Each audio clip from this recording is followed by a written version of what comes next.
Magandang araw po sa inyong lahat. Lalong-lalo na po sa inyo, Sir Blair. Totoong nakakaaliw ang mga kwentong napapakinggan sa inyong YouTube channel.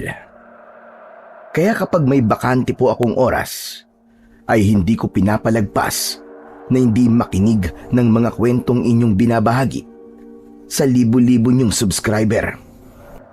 Itago niyo na lamang po ako sa pangalang Waldo. Mas pinili kong hindi sabihin ang tunay kong pangalan dahil na rin sa aking nakaraan. Ang totoo kasi, hindi maganda ang dati kong buhay dahil mali ang pinili kong landas. Pero sa kabila nun, ay nagsikap akong itama yon at magbago. Ang totoo kasi, ay naging hired killer po ako. Sa ibang salita, ay tinatawag din na birador. Bagamat ang salitang ito ay may iba't ibang ibig sabihin, depende sa paggamit. Yun nga lang, ikinabit na ito sa akin sa paraang negatibo. Binabayaran ako ng mga taong may ibig ipatumba. Merong politiko, negosyante, o asawang manluloko. Siyempre, ang kapalit nun ay pera. Sabi nga ng iba, ay halang ang aking kaluluwa dahil wala akong awa para gawin ang trabaho ko na itumba ang kahit na sino sa tamang presyo. Subalit ang mali kong gawain ay natuldukan din. Nasakote ako ng mga pulis at nakulong. Nasa kasibulan pa ako nun, kaya naman mahabang panahon din ang inilagi ko sa kulungan. Buong akala ko nga ay doon na ako mamamatay. Nawala ng pag-asa pang makalaya dahil sa laki ng aking kasalanan. Pero lagi may himala.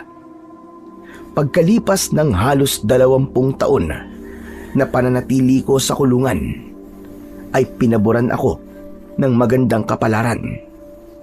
Dumating din ang pagkakataon na ako'y nakalaya. Binigyan ako ng parol. Naging mabait kasi ako sa kulungan at talagang pinagsisihan ko roon ang mga nagawa kong kasalanan. Sa paglabas ko ng kulungan, ay ipinangako ko sa sarili ko na magpapakatino na ako dahil isinumpa ko sa sarili ko na ayoko nang bumalik pa sa kulungan. Laking probinsya ko sa isang bayan sa Capiz. Napadpad lamang sa syudad at nagkaroon ng samot-saring karanasan. Kaya sa aking paglaya ay pinili kong bumalik sa Capiz upang doon makasama ang natitira kong mahal sa buhay. Sana nga lamang ay naroon pa siya. Dala ang perang naipon sa kulungan na galing sa kinita ko sa paggawa ng mga handicraft, ay puno ako ng pag-asa na magkakaroon ng magandang kapalaran sa aking pagbabalik sa Capiz. Totoong nakakapanibago habang naglalakbay ako sakay ng barko papauwi ng aming probinsya. Sa tagal ng panahong hindi ako nakauwi sa Capiz, ay hindi ko alam kung tamang lugar pa ba ang pupuntahan ko dahil sa dami ng mga ipinagbago roon. Pero alam kong makakabalik ako sa lugar na aking sinilangan. Kaya naman, nakahinga ako ng maluwag nang makababa na ako ng barko. Nagtanong-tanong pa ako kung paano at saan maaaring sumakay papunta sa lugar na aking destinasyon. Buo ang tiwala ko sa aking sarili na hindi ako maliligaw. Kaya habang sakay ng isang tricycle, ay pilit kong binabalikan sa isip ko ang bawat lugar na aking dinadaanan. Talagang marami nang nagbago at pakiramdam ko ay isa na akong estranghero sa lugar na kinalakihan ko. Inihinto ako ng tricycle sa barangay na aking sinabi. Bitbit ang isang bag ay bumaba ako ng tricycle at pilit na kinakapa sa isip ko ang daan patungo sa aking pupuntahan. Hanggang sa makarating ako sa isang bahay. Luma na yon at may mga pagbabago na, subalit ayon sa aking napagtanungan ay dun nakatira ang taong hanap ko. Walang tao ang bahay na pinuntahan ko, subalit bukas ang pinto, kaya naglakas loob akong pumasok. Agad kong nakita ang kadahupan sa loob ng bahay. Dahil sa pagiging payak nito na limitado ang mga kasangkapan, may nakatakip na pagkain sa mesa, malamig na kanin at pritong isda. Nakaramdam ako ng gutom, kaya nilantakan ko yon. Nang mabusog ako, ay nakaramdam ako ng antok. Umupo ako sa isang pahabang upuan at hindi ko na namalayan na hinila na ang aking mga mata upang matulog. Hindi ko alam kung anong oras na ba o minuto pa lang ang nakakalipas ng aking pagkakahimbing nang makaramdam ako ng tila matulis na bagay na dumikit sa aking tagiliran. Masakit yun, kaya nagising ako at ganun na lamang ang gulat nang makita ko ang isang matandang lalaki. Hawak ang matalas at matulis na itak na ang dulo nito ay nakadikit sa aking tagiliran. Walang hiya ka! Ang kapal ng mukha mo ah! Nagawa mo na ang lantakan at ubusin ang tira kong pagkain sa mesa. Abay, natulog ka pa rito sa loob ng pamamahay ko. Pero tama lang yun na busog ka bago pa kita patayin at pagputol-putulin ang katawan mo. Teka, sandali lang ho. Bakit niyo ako papatayin? Dahil basta ka na lamang pumasok dito sa loob ng bahay ko. Paano kung isa kang masamang tao? O kaya ay isa kang halimaw? Naku, hindi ho, nagkakamali ho kayo. Saka wala po akong gagawing masama sa inyo. Abay, paano ako nakatitiyak doon? Sino ka ba? At taga saan ka? Taga rito ho ako. Ulol! Anong taga rito sinasabi mo? Eh, hindi nga kita kilala. Tapos sasabihin mo taga rito ka. Naihibang ka na ba? Hindi niyo ho ba ako nakikilala? Pero kayo, kahit pumuti na po lahat ng buhok niyo, kilalang kilala ko ho kayo. Ba't? Sino ka ba ha? Saka wag mo kong pinaglololokod, damuho ka. Sasabayin ka talaga sa akin.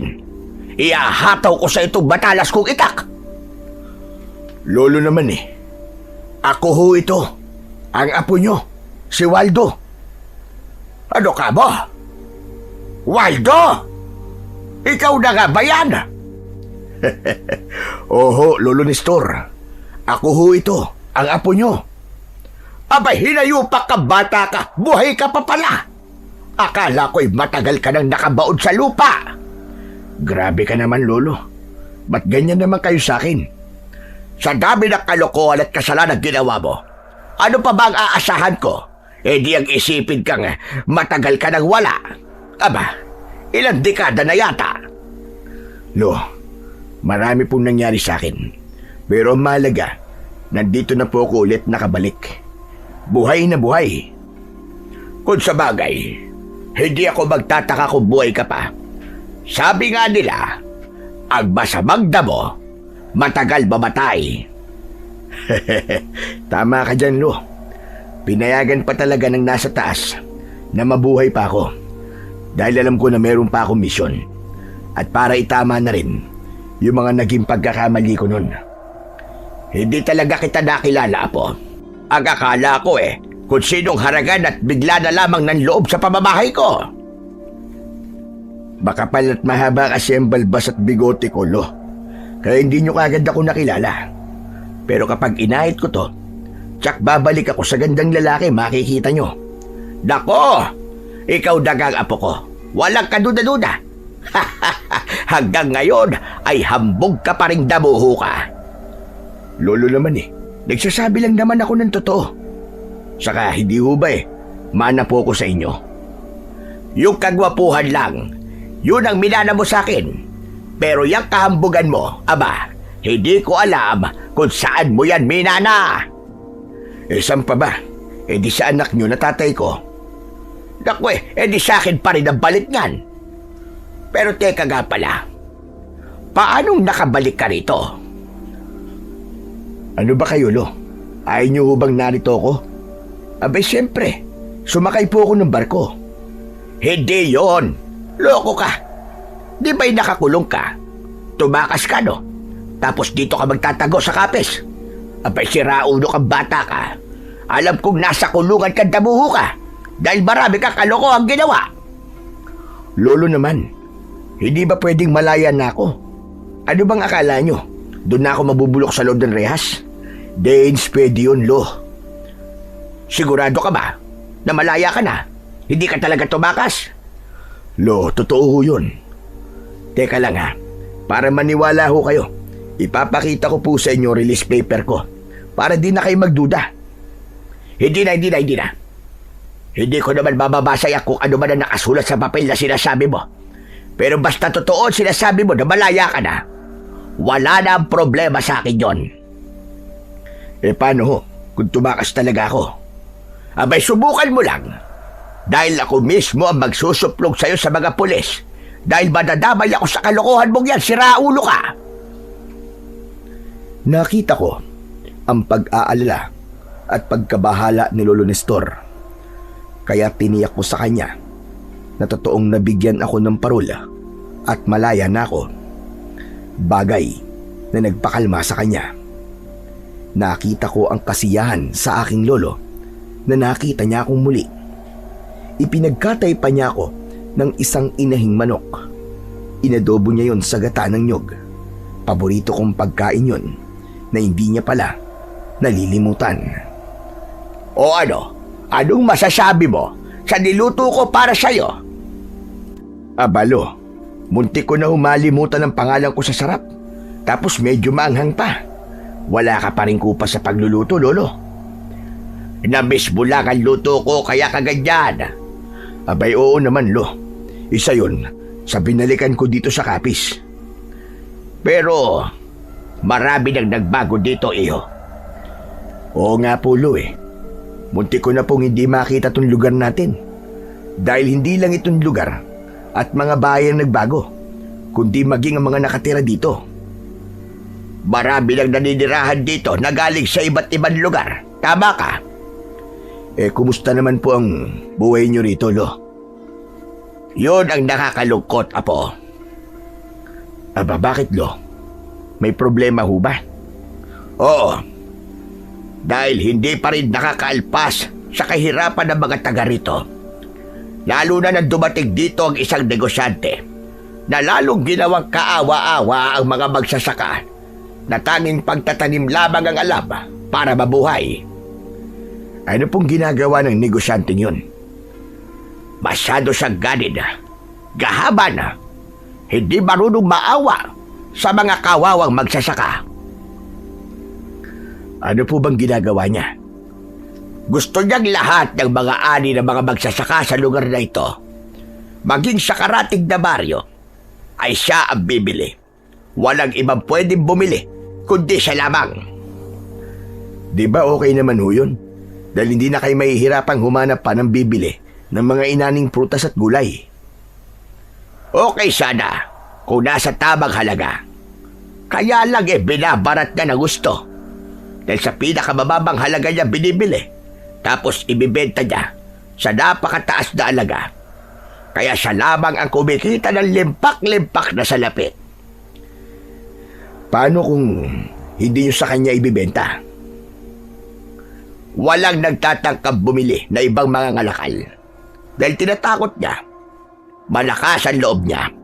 Palibhasa kakampi niya mga opisyalis sa gobyerno na nakaupo sa bayang ito. Nagkakaroon sila sa buwatan, kaya sila ang tumitiba sa kita. Mga tiyan at bulsa nila ang dalalamanan. Teka, Lo. Sino po ba yung negosyanteng sila sabi nyo? Senyor Olivio ang pangalan niya. Ang gahabang negosyante na nagpapaikot sa mga magsasaka dito sa ating lugar. Di kaya dahil sa kanya, kaya pinag-adya ng kapalaran na bumalik ako dito? Waldo! Umuwi ka rito para ayusin na ang buhay mo, hindi ba?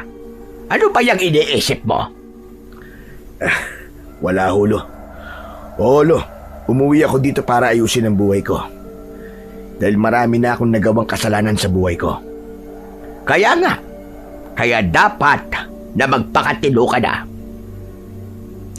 Pero kung makikita ko naman na may nang aargabyado sa kalugar ko, parang hindi ko kayang manahimik na lamang, Lo. Ayan, paiiralin mo na naman ang pagiging berador mo. Baka nakakalimutan mo, ha, Waldo?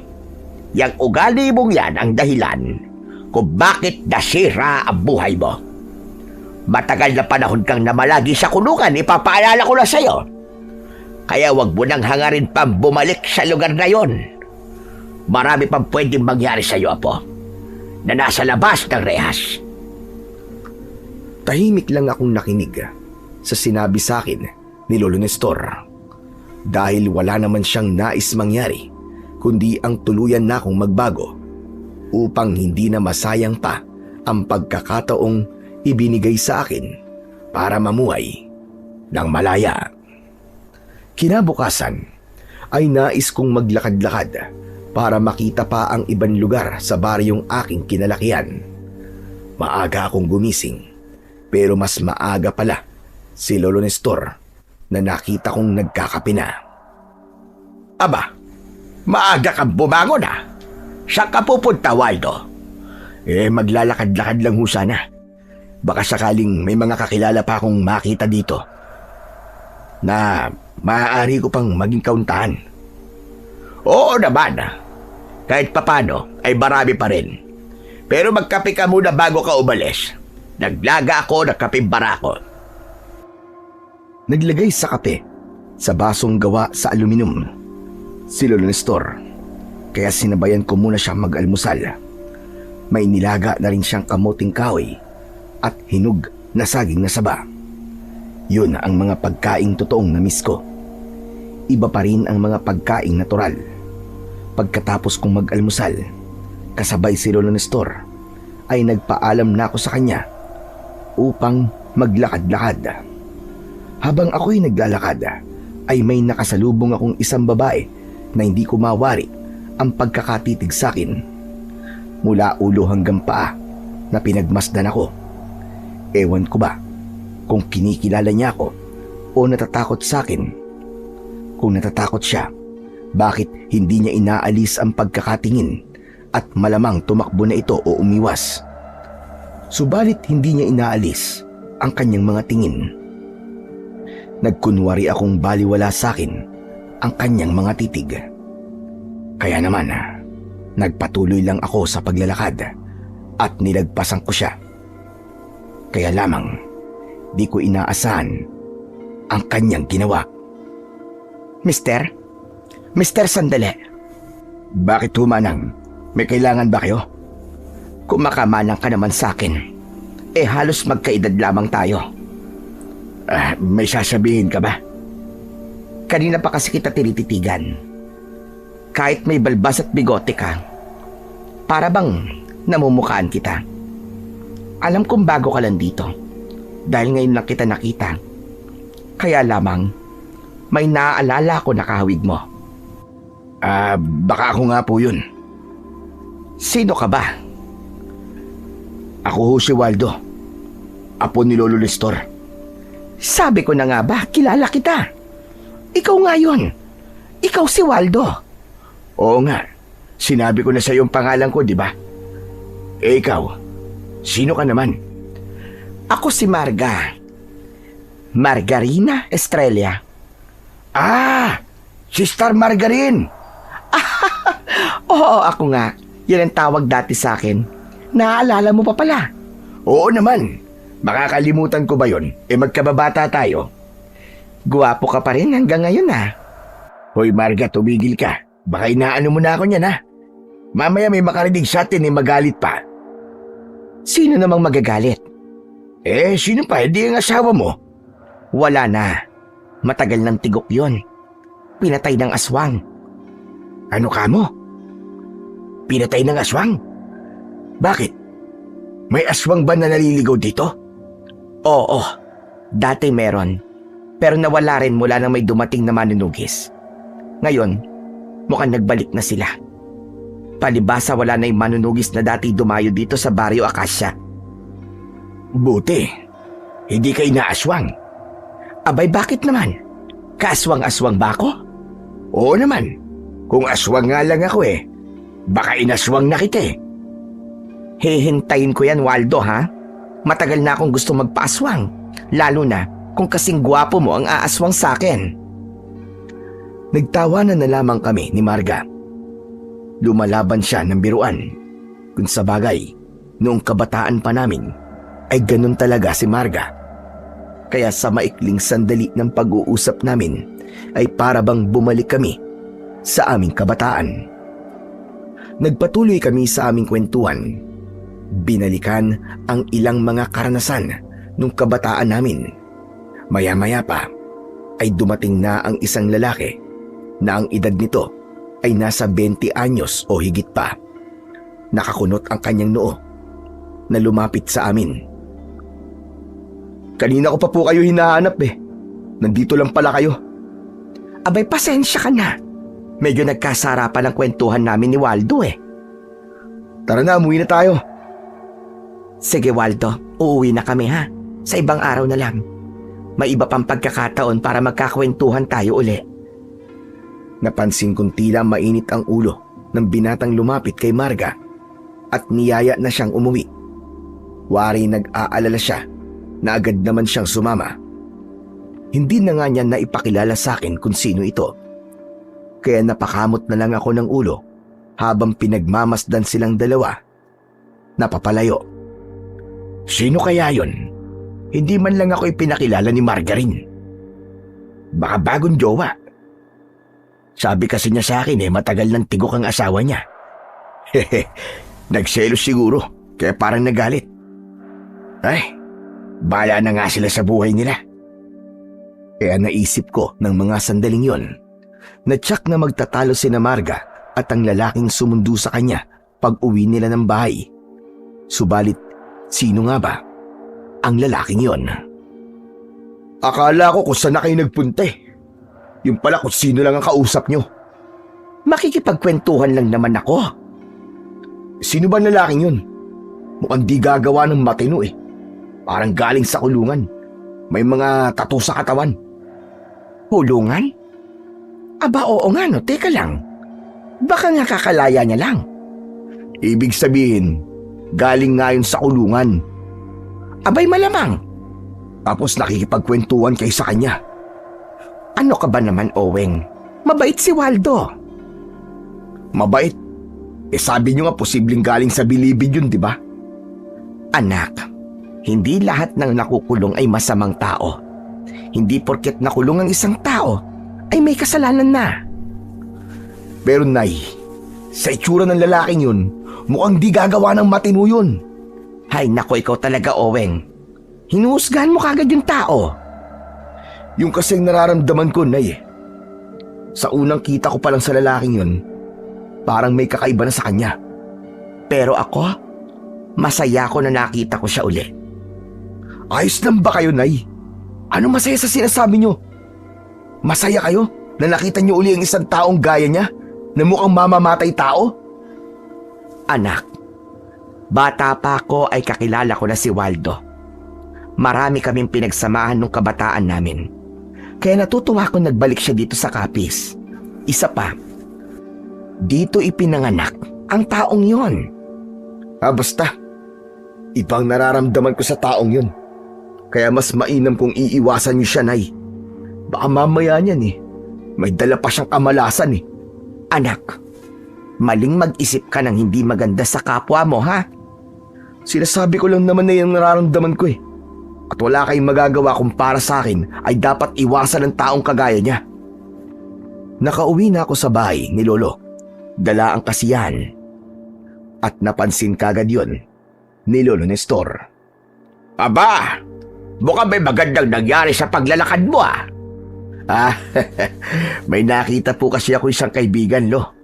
At siya pa ang unang nakakilala sa akin. Aba, sino naman yon? Si Marga ho, yung tinutukso namin na Star Margarine.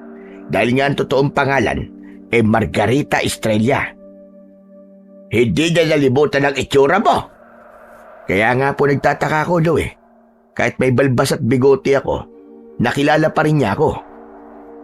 Malamang, puso niya ang nakakilala sa'yo, Apo. Ho? Anong ibig niyo sabihin, Lo? Aba, makakalimutin ka na ba? Di nga ba? May kursunada sa'yo dati pa ang babaeng yon. May gusto sa'yo si Marga. At malamang hanggang ngayon ay type ka pa rin niya. Abalo, matagal na hong panahon yun. Saka mayroon na ho siyang pamilya. Patay na ang asawa doon. Pero may anak siya, si Oweng. Ah, baka siya yung binatang lumapit sa amin. Tapos niyaya na siyang umuwi. Medyo suplado Ganon talaga ang binatang yon. Parang galit sa mundo. May kasungitan talaga. Akala ko kasi jowa niya Hindi, anak niya yun. Pero mahigpit yun. Ayaw niyang may kung sinong kausap ang nanay niya. Gaya na lamang ng nangyari kanina. Ang sama ho ng tingin sa akin. Tama kayo. Parang galit nga sa mundo. Baka pinoprotektahan lang niya ang nanay niya kaya siya gano'n. Pero Lo, mas maganda na ang tingin ko ngayon kay Marga. Di gaya nung kabataan pa namin. Ikaw talaga bata ka. Dati panay ang iwas mo sa kanya kapag pinupunta ka dito sa bahay. Nabibisit ka kapag panay ang sunod sa'yo. Pero ngayon iba na. Parang gano'n na nga Lo. Mukhang ako na ang susunod-sunod sa kanya. Kaya mababaliktad na po ang aming mundo. Kung sa bagay, wala namang masama dahil binata ka pa hanggang ngayon. Yun nga Lo Lumipas ang pagiging binata ko sa kulungan dahil sa tagal ng panahong nakabilanggo ako. Pero ngayon Lo, babawi talaga ako. Saka gusto ko pong ayusin ang buhay ko. At siyempre, gusto ko magkaroon ng pamilya. Kung kursunada mo si Marga, mukhang mahihirapan ka dahil nga maigpit ang anak niya. Abay tsak na makikialam yun. Di tignan natin Lo. Walang sinusukuan si Waldo. Alam na alam niyo po yan Lo. Kapag ginusto ni Waldo, kailangan makuha ni Waldo. Totoo ang sinabi kong yun kay Lolo Nestor. Interesado talaga ako kay Marga. Sa palagay ko naman ay hindi ako mahihirapan, lalo na't dati na kaming magkakilala. Siya ang gusto kong makasama para sa aking pagbabagong buhay at pagbuo ng pangarap kong pamilya. Kung ang anak niyang si Oweng ang magiging hadlang, magagawan ko yun ng paraan. Kinagabihan, maaga akong natulog. Wala kasing ibang mapaglibangan sa bahay ni Lolo Nestor. Palibasa, wala ring kuryente, kaya nagtitiis lang kami sa liwanag mula sa gaserang digaas. Magkalayo ang tinutulugan namin ng lolo ko. Pero malapit ako sa bintana. Malalim na ang gabi. Sa palagay ko'y lagpas hating gabi na nun nang magising ako. Marami kasi akong nakain at nainom, kaya nakaramdam ako ng paninubig. Hindi pa ako nakakabangon mula sa aking pagkakahiga nang may maramdaman akong tila nagtatakbuhan sa labas ng bahay. Sinulyapan ko si Lolo Nestor. Tulog na tulog ang matanda na naghihilik pa. Nakakatuwa pa ang tunog ng kanyang hilik na para bang tunog ng whistle bomb na paputok. Napangiti ako dahil sa kakaiba niyang hilik. Subalit lumakas pa ang ingay mula sa labas na wari nagtatakbuhan. Tumayo ako at bahagyang binuksan ang bintana.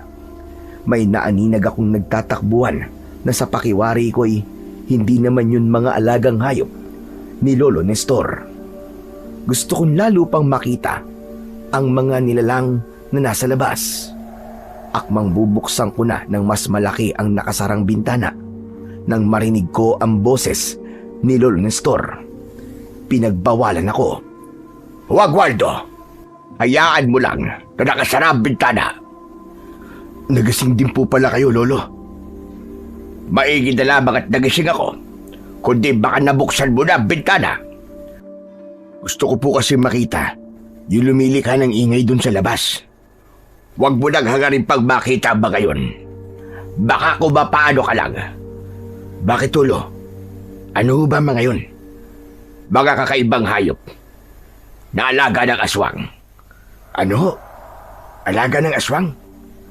Kung ganun pala totoong may aswang dito sa Baryo Acacia. Tama ka.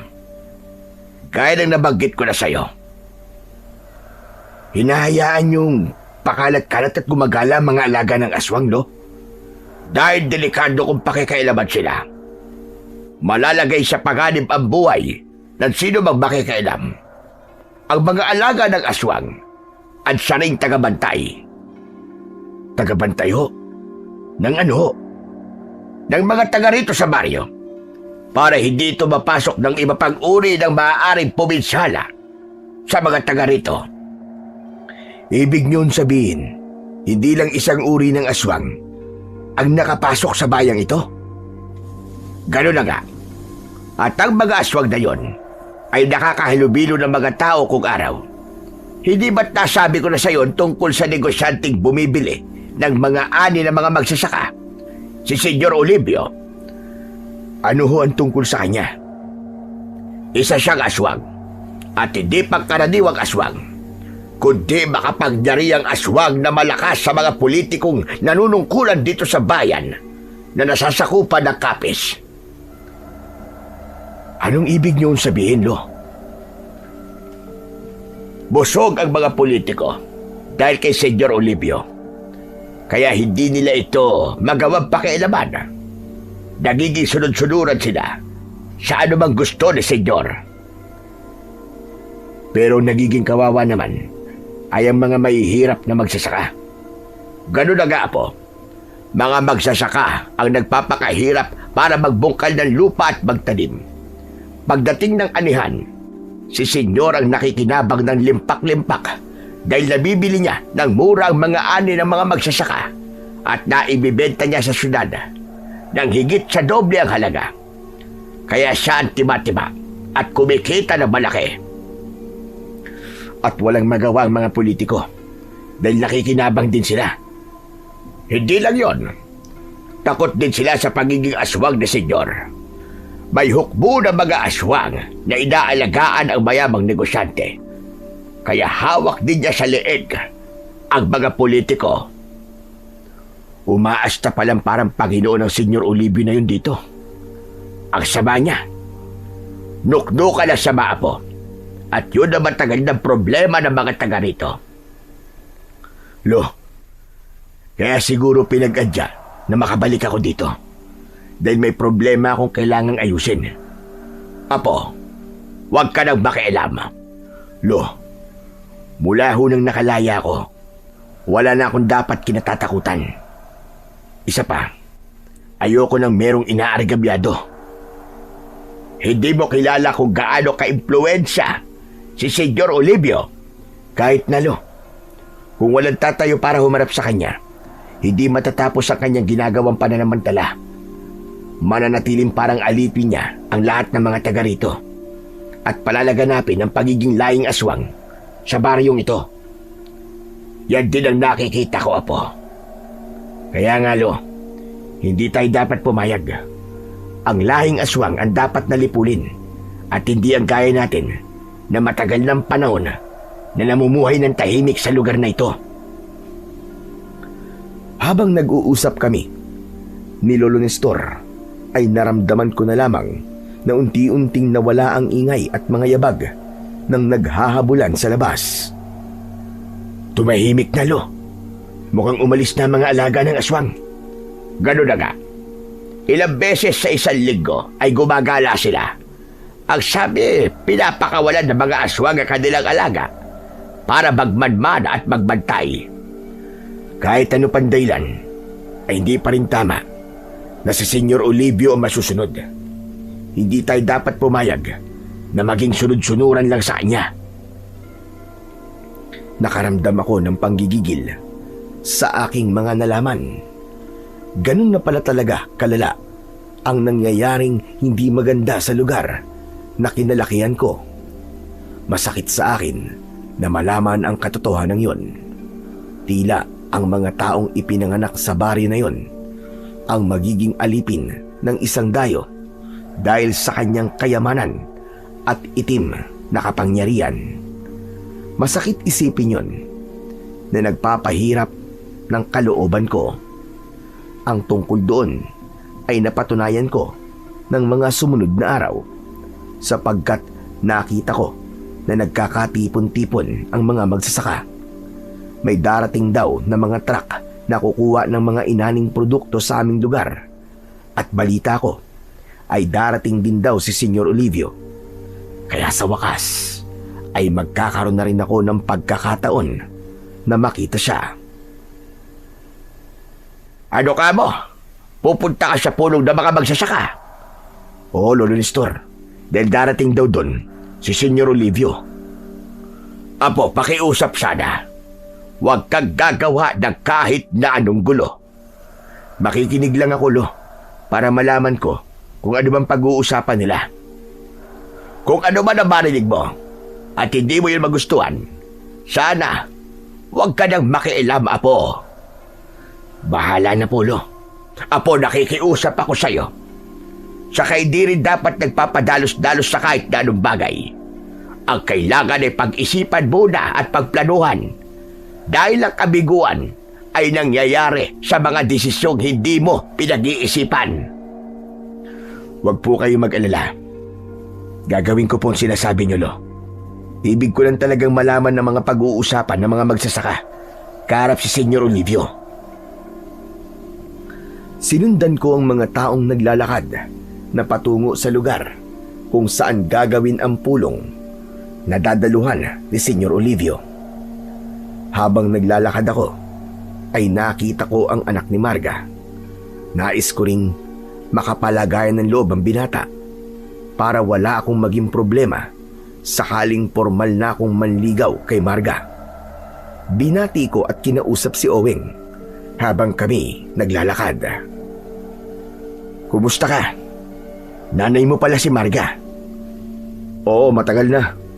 Mula nung pinanganak ako, nanay ko na siya. Ayos ha? Oo nga naman. Komedyante ka pala, no? Sino may sabi? Ako. Kasi nagpapatawa ka sa sagot mo eh. Hindi ako nagpapatawa. Seryoso ko. Ah, ganun ba? Akala ko kasi nagjo-joke ka eh. May dahilan ba para makipagbiruan ako sa'yo? Abe, wala naman. Wala pala eh. Eh di hindi ako nagjo-joke. Ah, ako nga pala si Waldo. Kilala kita. Sinabi na ng nanay ko. Kababata ko nanay mo. Magkasabay kaming lumaki dito at naging magkaibigan. Hindi ko tinatanong. Eh sinasabi ko lang naman.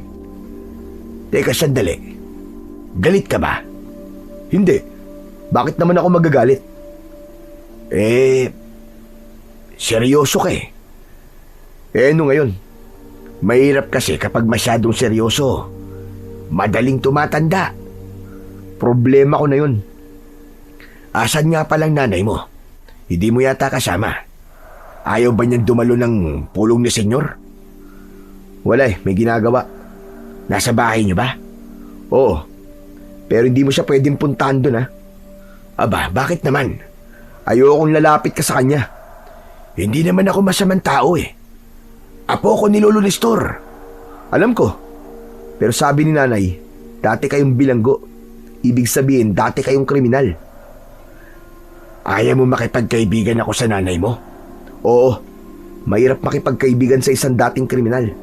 Baka mamaya eh, kung ano pang gawin mo sa nanay ko. Ganyan ba ang tingin mo sa akin? Nagagawan ko ng masama si Marga?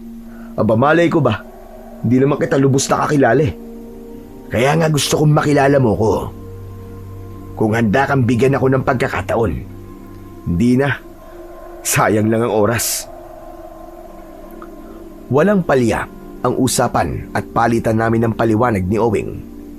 Hindi namin namalayan na naroon na pala kami sa lugar na pagdadausan ng pulong.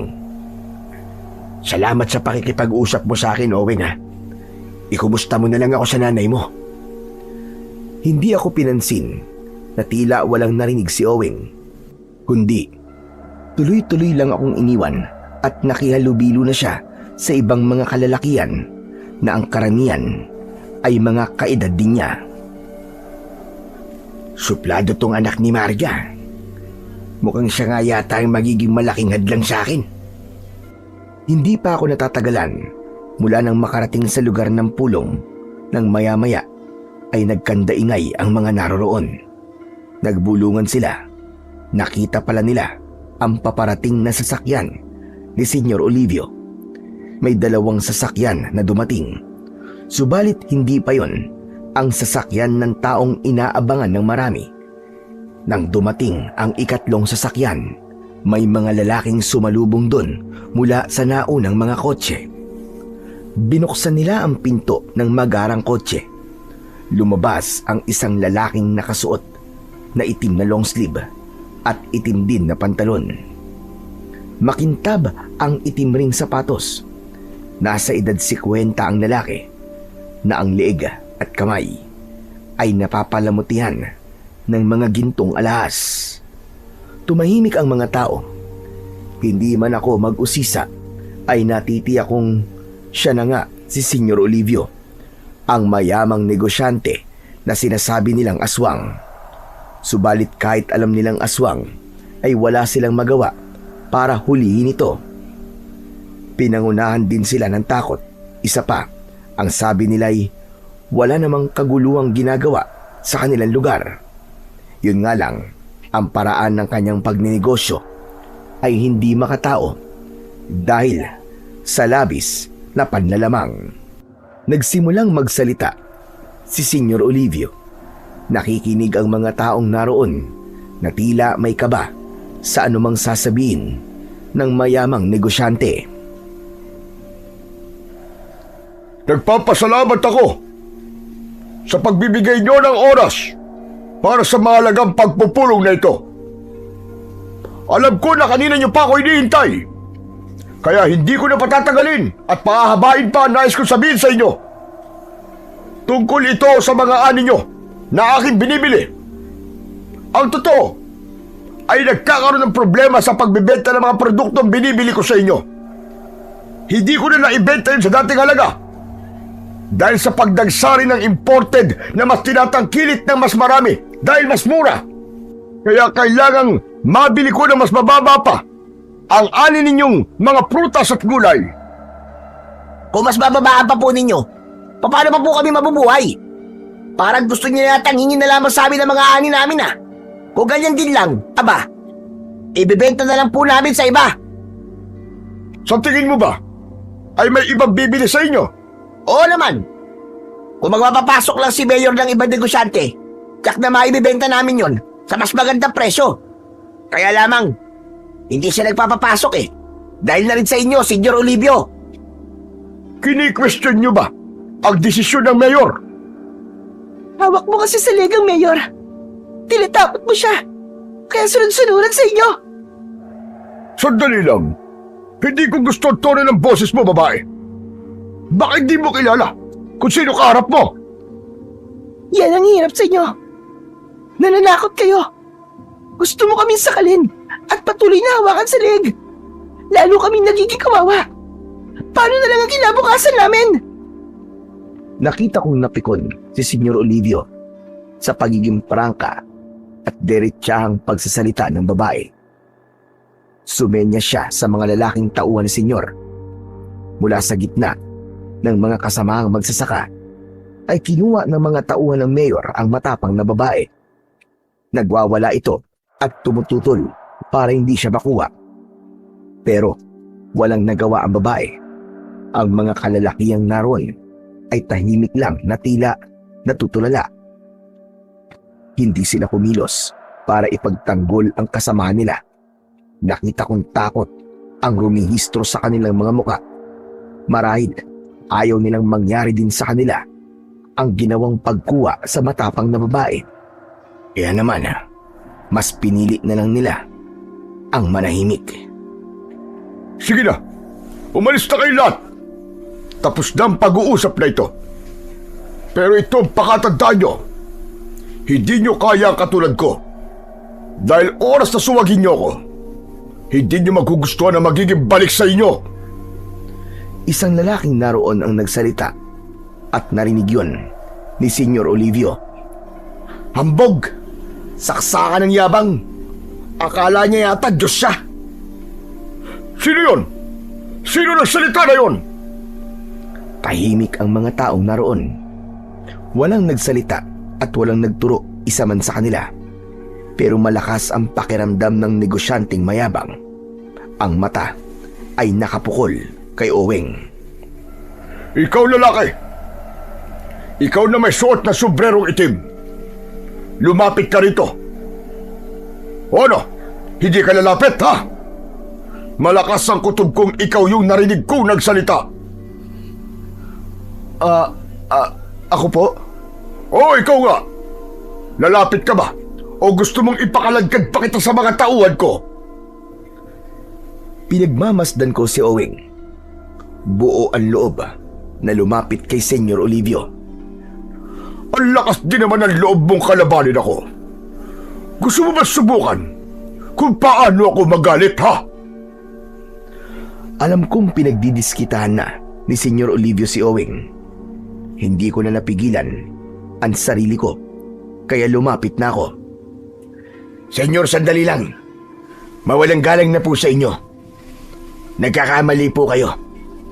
Hindi po siya narinig yung nagsalita. Kung hindi ang lalaking yan, sino? Nakita ko po na nagmamadali pong umalis dahil natakot po siya sa inyo. Totoo ba sinasabi mo, ha, lalaki? Oo, senyor. Totoo po. Habang kausap ko si Senyor Olivio, ay nakita ko ang isang lalaki na may hawak na matulis na bagay at pasugod sa matandang negosyante. Handa niyang itarak yon sa likod ni Senyor Olivio. Alam kong mas magiging malaking gulo yon at marami ang mapapahamak dahil tiyak na susugod ang mga tauhan ni Senyor. Kaya naging maagap ako at pinigilan ko ang lalaking ibig umatake sa negosyante.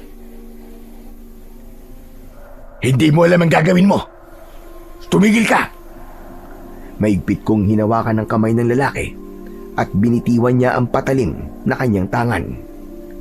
Nakita yun ni Senyor maging na mga tauhan nito. Kaya naman, agad nilang prinotektahan ang negosyante. Agad namang lumayo ang mga magsasaka upang umiwas sa gulong pwedeng mangyari. Dinampot ng mga tauhan ni Senyor Olivio ang lalaking ibig manakit rito. Alam kong hindi maganda ang kahihinatnan ng taong yon. Kaya sinubukan kong kausapin si Senyor Olivio. Senyor, humihingi po ako ng pasensya sa ginawa niya. Ang totoo ho kasi ay kapos sa pag-iisip ang taong yan eh. Kaya sana ho, maintindihan nyo. Ano ka mo? May sira siya sa ulo? Oo, senyor. Kaya nga po hindi niya alam ang ginagawa niya. Abay ko nasa tamang pag-iisip siya, tsak na hindi niya gagawin ang kalabanin ka at pagtangkaan pa ang buhay mo. Sino ba naman ho kami kumpara sa isang makapangyarihang katulad ninyo? Kaya ho, senyor, patawarin niyo na ho siya. Hayaan niyo. Iuuwi na lamang po namin siya upang ipagamot. Tila naintindihan naman ng lalaking sumugod kay senyor ang aking ibig mangyari. Kaya bigla itong tumawa na malakas. Napansin kong nagkunwari nga itong nasisiraan ng ulo. Anak ng putya! May topak nga pala talaga yan. O sige lalaki, payag ako sa ibig mo mangyari. Naiintindihan kita. Magiging parang siraulo rin ako kung papatulan ko ang kalokohan niya. Mga bata, sige, pabayaan yan. Binitiwan ng mga tauhan ni senyor ang lalaki at agad akong lumapit sa kanya at may ibinulong. Sinabi ko na umalis na sila kasama ang iba pa at ako na ang bahala. Ginawa ko yon para sa kaligtasan niya at wala nang iba pang madamay. Sumunod naman siya sa akin sinabi. Narinig ko na tinawag ako ni Senyor. May pagtataka na lumapit ako sa kanya. Anong pangalan mo, lalaki? Waldo ho, Senyor.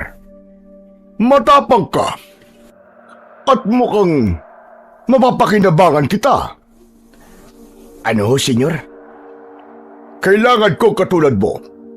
Po? Ano pong ibig niyong sabihin, Senyor?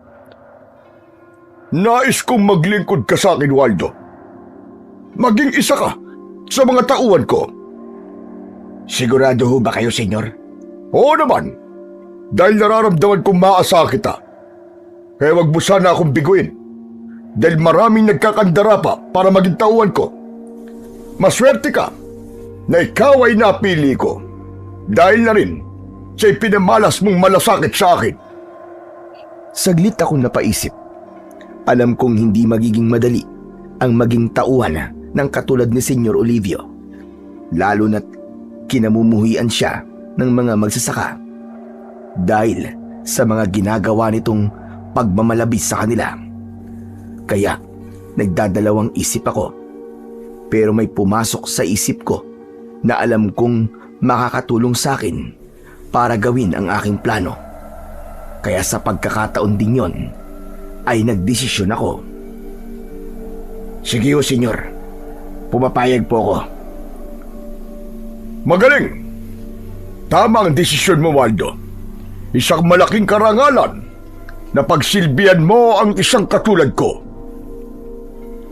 Talaga nga palang saksakan ng yabang ang taong ito. Iniisip niya na walang sino mang maaaring bumangga sa kanya. Kaya lalong lumalaki ang ulo at kinatatakutan dahil walang kumakalaban. Sinenyasan ni Senyor ang isa sa kanyang mga tauhan. Kaya may kinuha sa kanyang bulsa at iniabot sa akin. Nariyan sa card na yan ang lugar kung saan ako nakatira. Ipakita mo lang yan sa gate ng aking mansyon para makapasok ka kapag nagpunta ka doon. Salamat ho, Senyor. Maraming salamat ho. Muli ay sumenya sa kanyang mga tauhan ang mayamang negosyante para sabihin na aalis na sila.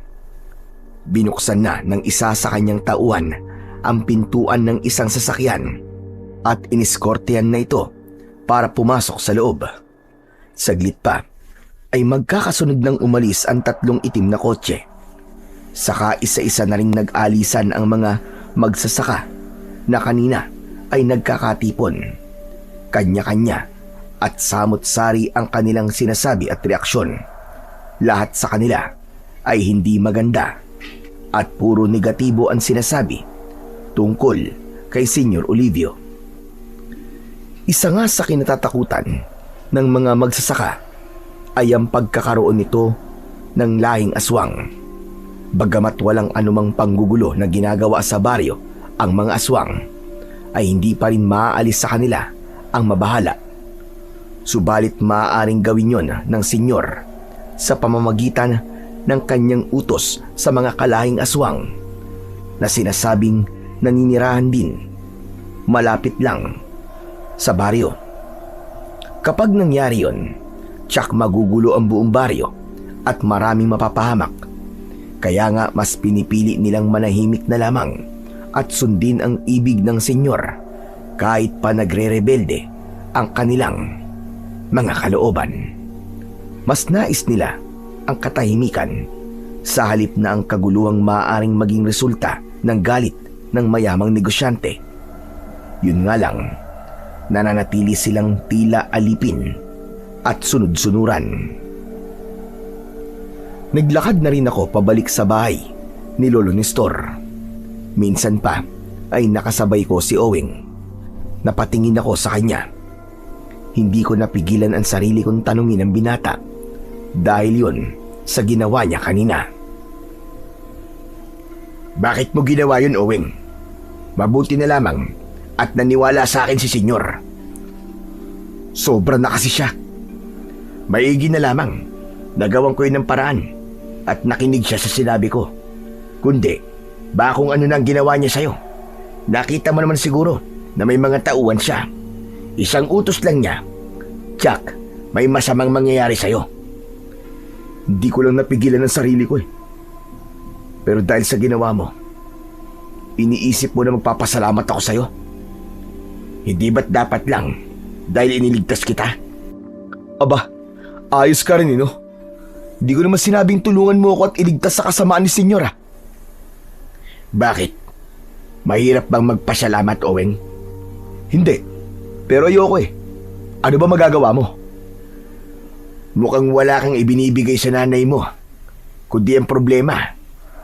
Huwag mong idamay sa usapan ng nanay ko. Saka pwede ba? Huwag kang makialam sa buhay namin ng nanay ko. Bakit ba ganyan ka, Oweng? Hindi mo ako kaaway. Masyadong mainit ang dugo mo sa akin, ah. Ayoko lang na lumalapit ka sa akin, lalo na sa nanay ko. Kaya kung ano mang plano mo sa nanay ko, binabalaan kita, wag mo nang ituloy. Dahil hindi ko hahayaang mangyari kung ano man yun. Napailing na lang ako. Hindi ko pa rin lubos maisip kung bakit ganun ang inis sa akin ni Oweng. Inisip ko na hindi yata naging maganda sa kanya yung unang pagkakataon na nakita niya kami ni Marga na magkausap. O talaga lang sobra niyang pinoprotektahan ang nanay niya. Nang nasa bahay na ako, ay ipinaalam ko kay Lolo Nestor ang pakikipagkasundo ko kay Senyor, maging ang aking plano, bagay na ikinagulat niya. Apo, sigurado ka ba sa gagawin mo? Oo, Lolo. Sigurado po ako at pinag-isipan ko na ho yun. Gusto mo maging tauhan ni Senyor Olivio? Tama ho kayo. Pero nasabi ko na sa iyo ang pagkatao niya, hindi ba? Kaya nga siya kinatatakutan ng mga taga rito sa Kapis. Isa siyang aswang at bantog ang pangalan niya dahil sa kanyang pagiging ganid. Lo, baka nakakalimutan nyo na naging bantog din ang pangalan ko nun. Kinatatakutan din akong berador at wala akong sinisino. Pero tapos tayo na po. Nagbalik ka rito para magbagong buhay. Kaya lang ho, sa mga nangyayari, paano ko haharapin ang pagbabagong buhay kung mayroong mga taong naaapi, kinakawawa at biktima ng pagmamalabis ng ibang tao? Kaligtasan mo lamang ang hangad ko, Waldo. Lo, wag ho kayo mag-alala. Alam ko po ang gagawin ko. Diyos ko, ako kinakabahan para sa iyo eh. Mas mainam po, Lo, kung makikilala ko ng lubusan si Senyor, para alam ko ang gagawin ko. Eh, anong gagawin mo? Ano bang ibig mong mangyari? Lo, sa ako na lang po ipapaliwanag sa inyo. Basta ngayon, alam kong tama itong gagawin ko. Ito na rin ang pagkakataong hinihintay ko para hindi ako mahirapang pumasok sa mundo ng isang aswang na gaya ni Senyor Olivio. Dahil sa aking mga naging paliwanag, ay nakumbinsi ko si Lolo Nestor na hayaan na lang ako. Alam kong hindi pa rin maalis sa kanya ang mag-alala. Subalit may tiwala siya sa akin. Samantala, sa bahay naman ni Marga, alam kong nakibalita siya kay Oweng tungkol sa akin dahil batid niyang kasama ako sa mga dumalo ng pulong. Nagkausap ba kayo ni Waldo, anak? Ang balita ko tinulungan ka raw ni Waldo. Umepal lang siya, Nay. Kaya ganun. Anong epal ang sinasabi mo? Mapapil, galing-galingan, nagpapabida. Ganun naman talaga si Waldo eh. Hindi siya ganun, anak. Alam kong bukal sa puso ang ginawa niyang pagtulong sa'yo. Ang sabihin niyo, nagpapasikat, mayabang. Anak, hindi ba sa halip na sabihin mo yan mas mainam kung magpasalamat ka sa kanya? Teka, ginawa mo ba yun? Nagpasalamat ka ba sa kanya? Hindi. Ba't ko naman gagawin yun? Wala naman akong hininging tulong sa kanya. Oweng, anak, ano ka ba naman? Ginawan ka ng kabutihan ng tao, tapos kahit simpleng pasasalamat, hindi mo nasabi sa kanya. Ayoko nga. Bakit ba mapilit kayo? Saka bakit ganyan na lang kung ipagtanggol niyo ang Waldo na yun, ha?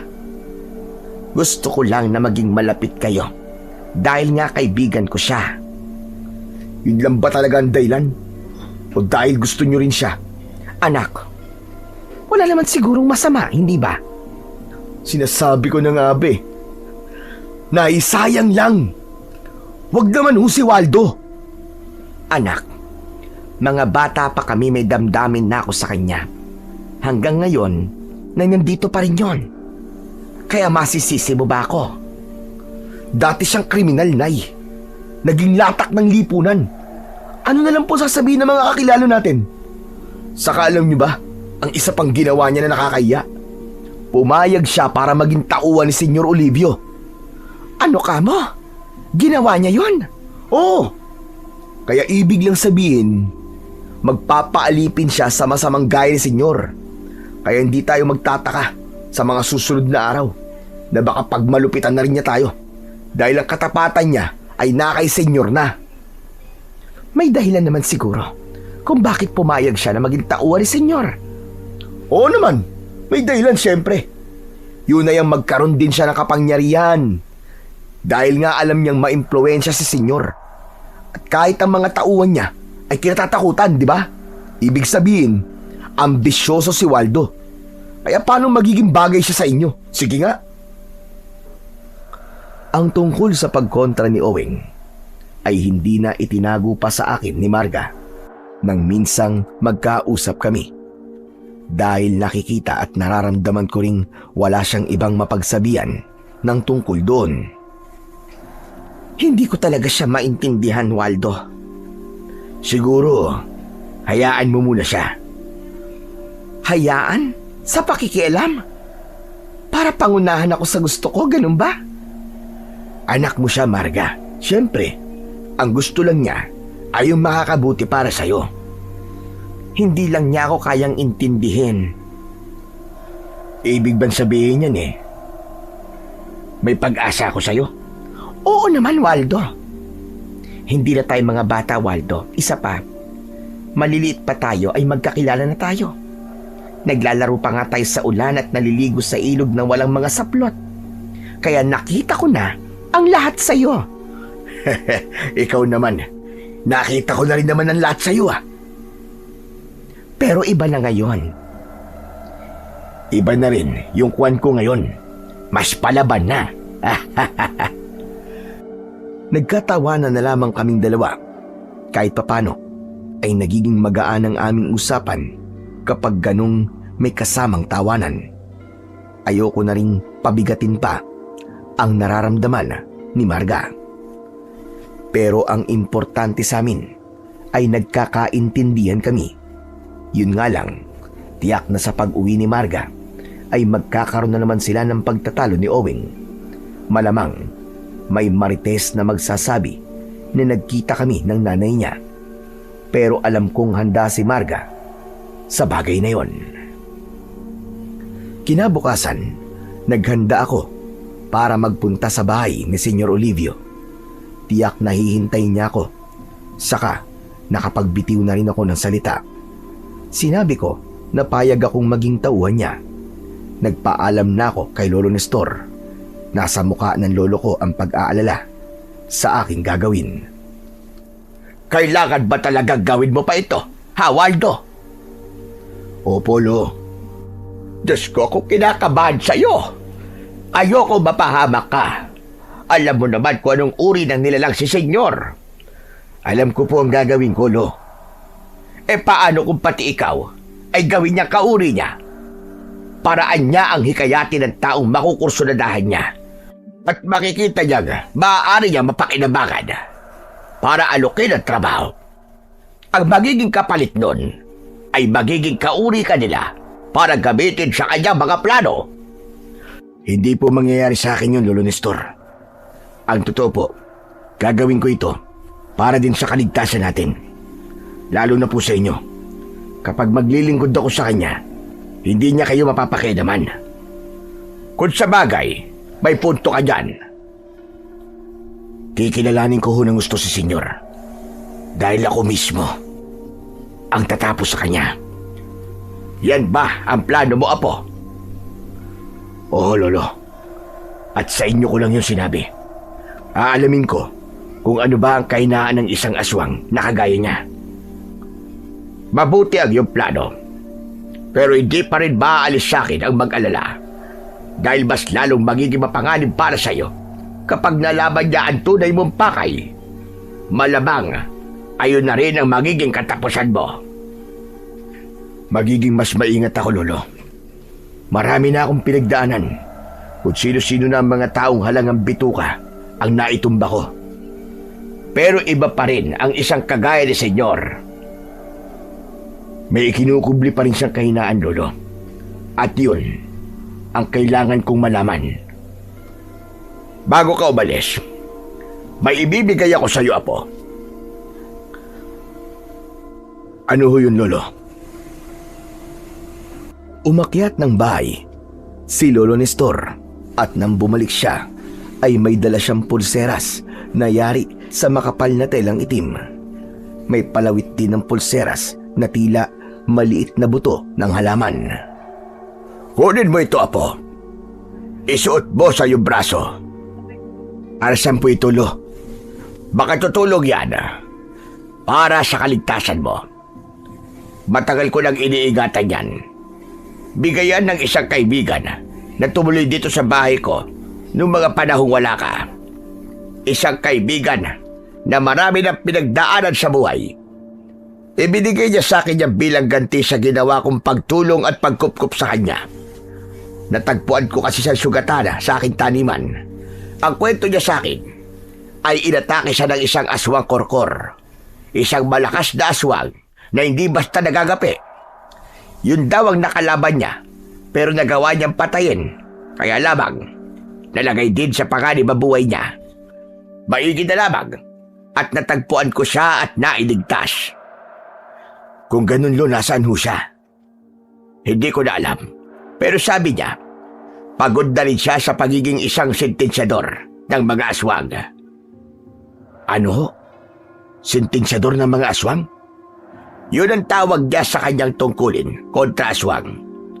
Gusto na rin niya magpahinga at gusto na rin niya manahimik.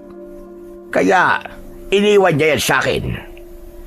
Ibig niyo ho bang sabihin maaaring merong kakaiba sa telang pulseras na ito? Hindi ko rin alam. Basta sabi niya, nag-iwan niya sa akin yan. Baka tutulog daw ito sa anumang panganib, lalo na sa tamang pagkabit at pagkakataon. Dahil matanda na ako, kaya sa'yo ko na lang yan ipagkakatiwala, Apo. Sige, Lolo. Ako na ho ang bahala rito. Sana nga ho ay may maitulong to sa akin. Nang makarating ako sa mansyon ni Senyor Olivio, ay agad akong pinapasok ng bantay sa gate nang ipinakita ko ang card na ibinigay sa akin. Magara at makikita ang kasaganahan sa loob ng mansyon ni Senyor. Naisip ko na galing marahil sa panlalamang at pagiging ganid ang lahat ng kayamanang nasa loob ng mansyon.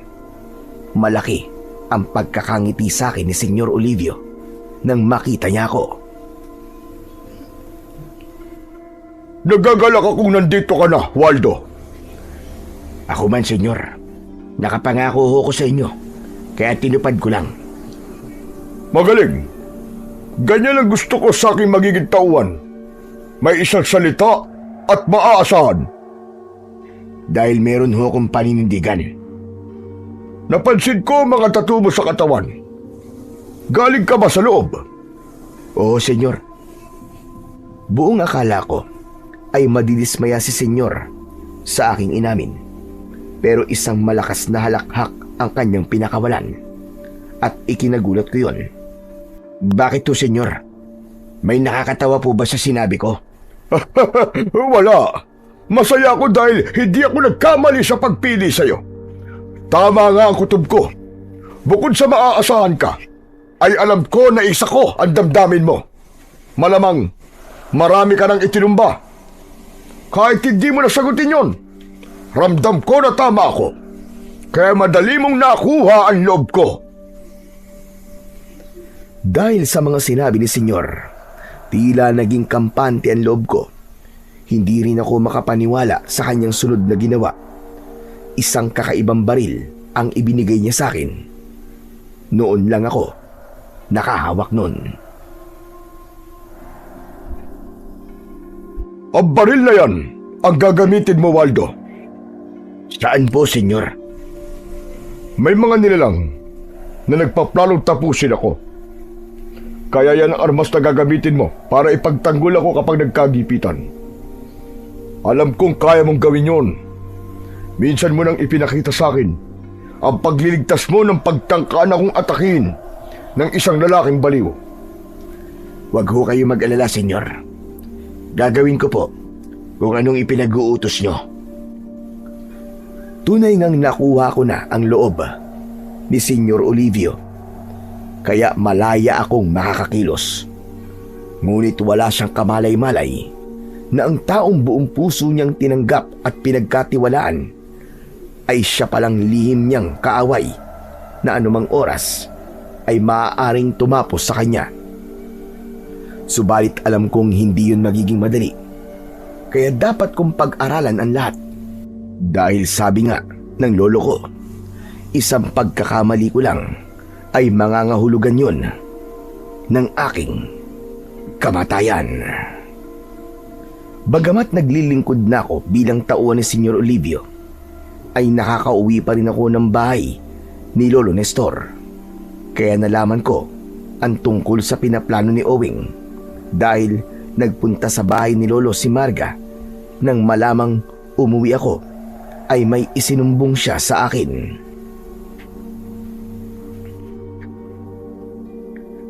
May binubuong grupo ang anak mo, Marga? Oo, Waldo. Isang grupo na kung tawagin ay vigilante na handang lumaban sa maling pamamalakad ni senyor. Hahadlangan nilang ginagawang panggigipit at di patas na patakaran sa pagbili ng mga ani ng mga magsasaka. At si Owing ang siyang mamumuno? Oo, Waldo, tama ka. Natatakot niya ako para sa anak ko, Waldo. Matapang siya, Marga. Hindi ko nga alam kung kanino nagmana. Kahit pagsabihan ko siya, ay hindi ako pinakikinggan. Ang inaalala ko ay kapag nakarating kay senyor ang ginagawa niya, malamang ipadukot niya ang anak ko. Bakit mo sinasabi sa akin yan, Marga? Dahil alam kong matutulungan mo ako, Waldo. Pero nagtatrabaho ko kay senyor. Natigilan si Marga. Nakita ko sa mukha niya ang pag-aalala nito. Oh, bakit natulala ka? Nagkamali yata ako. Hindi ko pala dapat sinabi sa'yo. Para ko na rin ipinahamak ang sarili kong anak. Hindi ka dapat matakot sa akin. Wala kang dapat ikabahala. Nagtatrabaho man ako kay senyor, pero hindi ko hahayaang mapahamak ang anak mo at ipagkanulo siya. Nasa mga magsasaka ang puso ko, Marga. Hanggang kailan, Waldo? Hanggang kailan?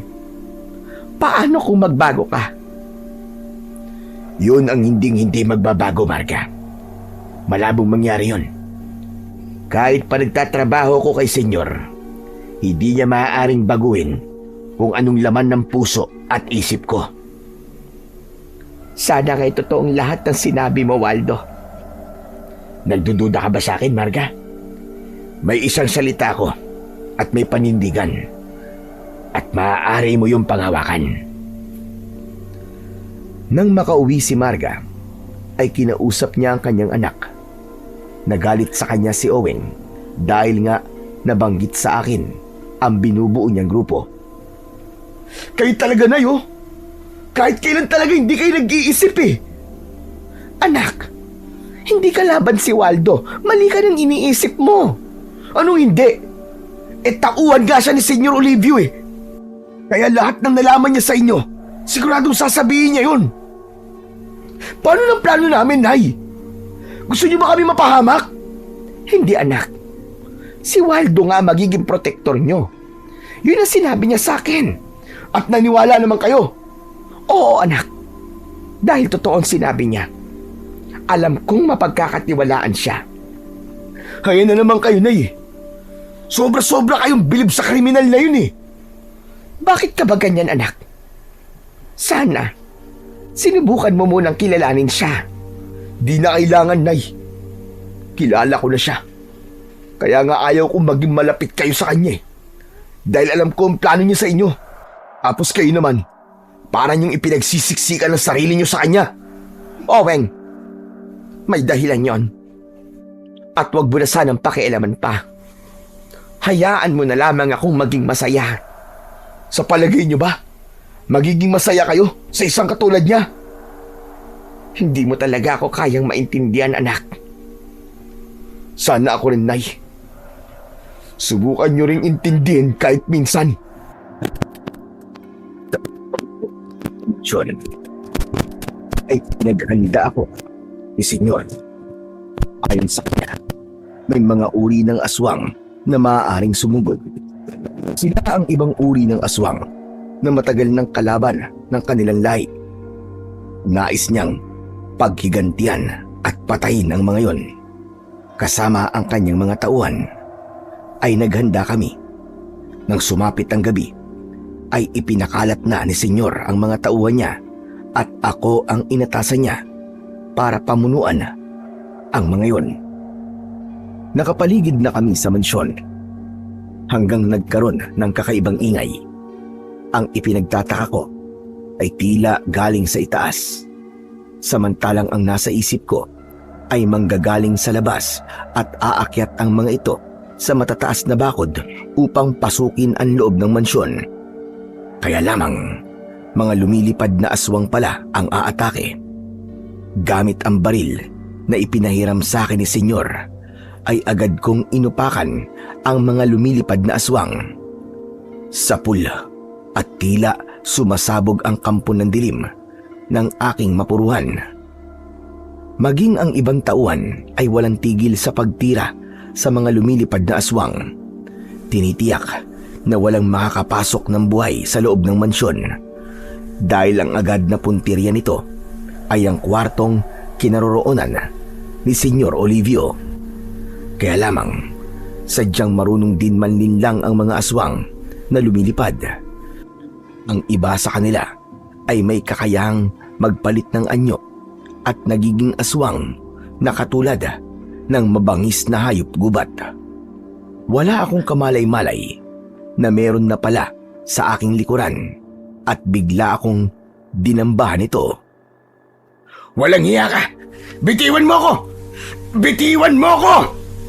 Nagpagulong-gulong ako sa lupa para lang kumawala sa pagkakakapit sa katawan ko ang matutulis na kamay ng aswang. Nabitiwan ko ang baril na gamit ko dahil sa paggulong ko sa lupa. Pilit na inaabot ng pangil ng aswang ang aking leg. Maigi na lamang at nahawakan ko ang kanyang leg. Habang sakal ko ito ay pilit kong inilalayo ang kanyang nguso. Amoy na amoy ko ang nakakasukang hininga ng aswang. Ramdam ko ang taglay nitong lakas. Pero nakaramdam din ako na tila may lakas na bumalot sa buo kong katawan para labanan ang halimaw na handang lumapa sa akin.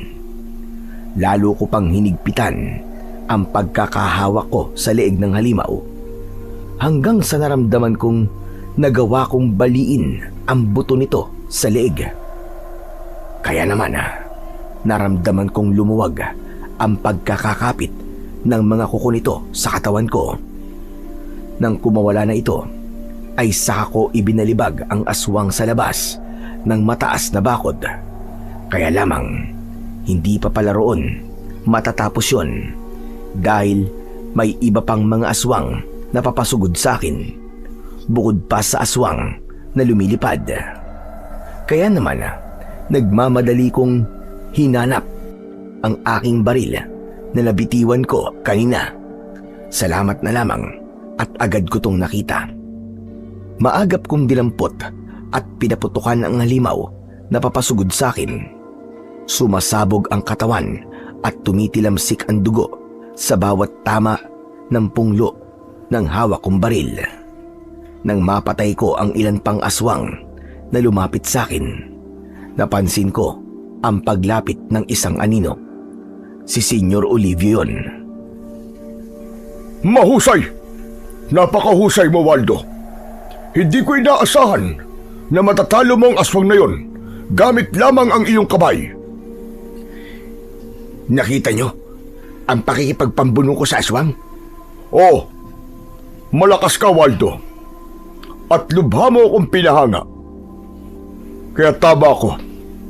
Hindi ako nagkamali sa pagkuha sa iyo. Ginawa ko lang ho ang trabaho ko, senyor. Wala na mga aswang na dumating. Nalipol na silang lahat. Pero hindi ibig sabihin ay tapos na. Maaaring sa mga susunod na araw ay may susugod ulit dito upang magiganti. Magpapalakas at hahanap muna sila ng karagdagang puwersa. Hindi sila nagsasawa na lusubin ako. Pero lagi na lamang silang bigo. Umaasa pa rin sila na magagapi nila ako at silang kukuha ng anumang kasaganahang tinatamasa ko ngayon. Kahit sa mundo ng mga aswang, hindi nawawalang inggitan at kasakiman. Kaya gusto ko sana, Waldo, ay maging kauri kita at maging tunay na kakampi. Senyor, kung maaari ho sana, saka na lang natin pag-usapan yan. Sa ngayon, masaya po ako sa pagiging tauhan nyo.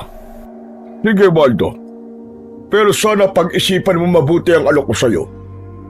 Kapag naging kauri ka na namin, magkakaroon ka ng kakaibang lakas. Lalo kang katatakutan at magkakaroon ka ng mas malawak na impluensya. Dahil ang katotohanan, kaya nagiging sunod-sunuran ang mga namumuno sa bayang ito. Dahil sila man ay kauri ko na rin. Aswang na rin sila na nagagawa kong pasunurin sa aking gusto. Kaya hindi magtatagal. Ganap ng magiging kauri ko lahat ng mga mayayaman at may kapangyarihan sa bayang ito. Ang mga tao, ang mga magsasaka, mananatili sila sa pagiging pangkaraniwan dahil sila ang magiging sunod-sunuran sa mga katulad naming aswang bilang mga alipin. Hindi ako makapaniwala sa sinabing yon ni Senyor Olivio. Mga mayayaman, mga may kapangyarihan sa lipunan, sa kanilang bayan, sila ang nagsasabuatan para maging aswang upang gawing alipin at pahirapan ang mga pangkaraniwang tao. Sila ang nagbabaon sa mga magsasaka at mamamayan upang maging mas mahirap palalo habang silang nasa itaas ang siyang nagpapasasa. Isang katotohanang nagdulot ng kirot sa dibdib ko para sa mga gaya kong pangkaraniwan lamang. Kaya nga tama lang ang aking pinaplano. Kailangang mawakasan na ang kasamaan ng mga nilalang na ito. Hindi sila dapat nagtatagal pa sa mundo. Sa akin din pananatili sa mansyon, ay nakita ko na umaasa si Senyor Olivio sa mga tauhan niya. Ang katotohanan ay hindi naman siya ganun kalakas, kundi nagiging malakas lamang siya dahil sa kapangyarihan niyang mag-utos na agad namang sinusunod ng kanyang mga tauhan. Isa nga ako sa ginamit niya para bigyan siya ng proteksyon, na siya namang paraan ko para gawin ang aking plano at pangakong tulong para sa mga magsasaka at naninirahan sa baryo. Nang umagang yon, ay nakita kong kausap ni Senyor Olivio ang ilan sa kanyang mga tauhan. Nakapagtataka na hindi ako isinama, pero naisip ko na baka hindi naman ganun kahalaga at may nais lang ipagawa si Senyor, kaya hindi ko na lang pinansin pa. Minsan pa, umuwi ako sa bahay ni Lolo Nestor. May kalayaan pa rin akong umalis ng mansyon. Basta, nangangako na babalik din para magpatuloy sa aking obligasyon kay Senyor Olivio. naisipan kong dumaan sa bahay ni Marga. Kahit papano ay nasabik akong makita siya. Totoo nga yatang unti-unti nang nabubuo ang damdamin ko para sa kanya. Kaya lamang nang dumating ako roon, inabutan kong umiiyak si Marga. Bigla siyang napayakap sa akin habang patuloy ang pagpatak ng luha. Oh, bakit Marga? Ano nangyari? Bakit ka umiiyak? Waldo! Waldo, si Oweng! Ang anak ko! O bakit? May nangyari ba sa kanya? Nawawala siya, Waldo. May kumuha sa kanyang mga lalaki. Ang sabi ng mga nakakita ay mga tauhan daw ni Senyor Olivio. May alam ka ba sa nangyaring ito? Magtapat ka sa akin! Wala akong alam, Marga. Hindi rin nakarating sa akin ang tungkol dyan. Posibleng mga tauhan nga ni Senyor ang kumuha sa anak ko. Baka nakarating na sa kanya ang pagbuo ni Naomi ng grupo para maghimagsik laban kay Senyor. Dahil isa sa kasama raw nila ang bigla na lamang hindi nagpakita. Inisip ng mga kasama ni Owen na nagtaksil yon at nagsumbong. Saglit akong natahimik. Bigla akong naalala ang ginawang pagtitipon ng ilang tauhan ni Senyor. Maaaring pinagplanuhan nila ang pagdukot kay Oweng. Kung mga ito ang dumukot, saan kaya nila dinala ang anak ni Marga? Waldo, nakikiusap ako sa'yo, parang awa mo na. Tulungan mo ang anak ko. Tulungan mo si Oweng. Huwag mo siyang pabayaan. Pero Marga, galit siya sa akin. Ayaw niya nga akong lumalapit sa'yo eh. Kaya malaking hadlang siya. Saan naman plano natin? Waldo, hindi ko inaasahang maririnig ko yan sa'yo. Huwag ka sanang maging makasarili. Pakiusap, tulungan mo kung iligtas si Oweng. Dahil baka pagsisihan mo kapag may masamang nangyari sa kanya. Teka nga, bakit ko naman pagsisisiyan? Saka hindi ko obligasyon si Oweng. Nagkakamali ka, Waldo.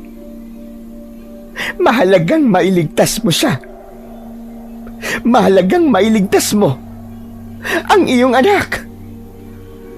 Nabigla at tila natulala ako sa narinig kong sinabi ni Marga. Sandali. Tama ba narinig ko? Anak ko si Oweng. Tama ba, Marga? Oo, Waldo. Tama ka nang narinig. Siya ang bunga na nangyari sa atin noong gabi bago ka umalis ng Barrio Acacia at magpunta sa syudad. Bakit, Waldo? Nakalimutan mo na ba ang gabing yun na magkausap tayo? Mahigit 20 taon na ang nakalipas. Natahimik at pilit kong inalala ang sinabi ni Marga. Ang gabing sinabi sa akin ay unti-unting bumalik sa akin ang pangyayari. Nag-iisa ko noon sa isang kubo at magdadapit hapon na. Dumating noon si Marga na malungkot at may dalang alak. Masama raw ang kanyang loob dahil sa problema niya sa kanyang magulang. Niyaya niya akong mag-inuman at pinagbigyan ko siya. Pareho kaming nalasing, kaya sanhi ng aming kalasingan ay kapwa kami naging mapusok. Alam kong si Marga ang siyang unang nagparamdam dahil nga malaki ang gusto niya sa akin. Hanggang sa natangay na ako at may namagitan sa amin. Kinabukasan, araw ng pag-alis ko, dahil may taong nagyaya sa akin para magtungo sa syudad at takasan din ang gulong nilikha ko. Umalis ako ng kubo at iniwan si Marga na para bang walang nangyari. Yun ang natatandaan ko na namagitan sa amin. Pagkalipas nga ng maraming taon, ay ngayon lang ako nagbalik dahil nabilanggo rin ako. Doon na natapos ang pagbabalik alaala ko sa nakaraan. Bakit hindi ka na nagsalita riyan, Waldo? Hindi ka ba naniniwala na anak mo si Oweng? Katunayan niya katulad mo siya. Matigas ang ulo palaban. Hindi pumapayag na may taong naargabyado. Pero ang alam ko, may asawa ka. Oo. Pero anak ko na si Oweng nang magkaroon ako ng asawa. Kaya hindi mo maaaring pagdudahan ang sinabi ko. Ikaw ang lalaking pinagkalooban ko ng aking pagkabirhen. Inilihim ko sa magulang ko at sa mga taga rito ang totoo tungkol sa tunay na ama ni Oweng. Ngayon ko lang yung sinabi at sa'yo. Dahil ikaw ang kanyang totoong ama. Kaya siguro kahit naiinis siya sa akin dahil sa paglapit ko sa'yo, magaan pa rin ang loob ko sa kanya. Dahil anak ko pala siya. Kaya nga nakikiusap ako sa iyo, Waldo. Huwag mong pabayaan ang anak mo. Iligtas mo si Oweng. Huwag mong hayaang mapahamak siya sa kamay ni Senyor Olivio. Sa halip na umuwi ako sa bahay ni Lolo Nestor, ay hindi ko na yun ginawa, kundi pinili kong bumalik sa mansyon dahil yun sa sinabi sa akin ni Marga. Malalagay sa panganib ang buhay ng anak namin. Naniniwala na rin ako sa ipinaalam nito na anak ko si Oweng at kailangan ko siyang iligtas. Wala namang nagtanong sa akin nang nagbalik ako sa mansyon, kaya gumawa ako ng paraan upang malaman ko kung mga tauhan nga ba ni Senyor ang dumukot kay Oweng. Sa pagtanong-tanong ay isa sa mga tauhan na nagsabi sa akin.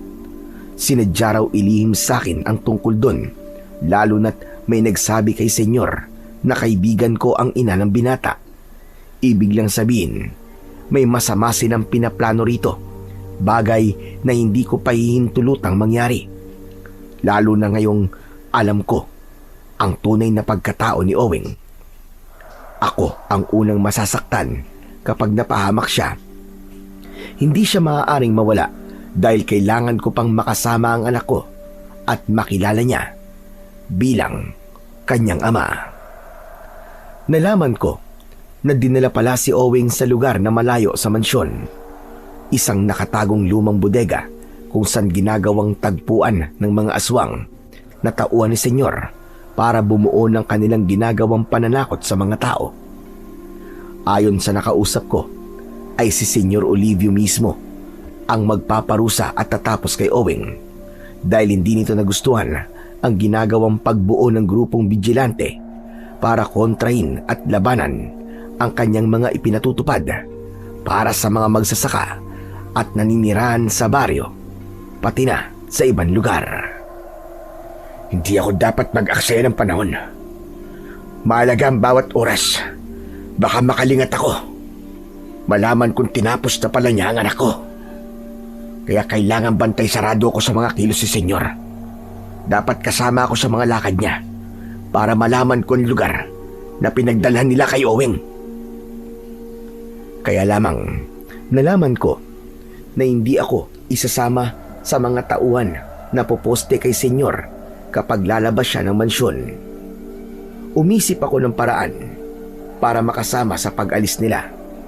Kaya nang ipinatawag ni Senyor ang mga tauhang makakasama sa kanyang pag-alis, ay inihanda ko na ang baril na ibinigay sa akin ni Senyor. Inalam ko rin ang sasakyan na gagamitin nila. Kaya nauna na akong sumakay sa luggage compartment. Isiniksik ko ang katawan ko roon. Mahirap ang sitwasyon ko, subalit kailangan kong tiisin yun. Naramdaman ko na lamang na umandar na ang sasakyan. Mainit sa compartment, subalit dapat ko ngang tiisin yun. Mga kalahating oras ang lumipas at huminto ang sasakyan. Malamang nakarating na sila sa lugar na kanilang destinasyon. Pinakiramdaman ko at pilit na pinakinggan ang mga ingay.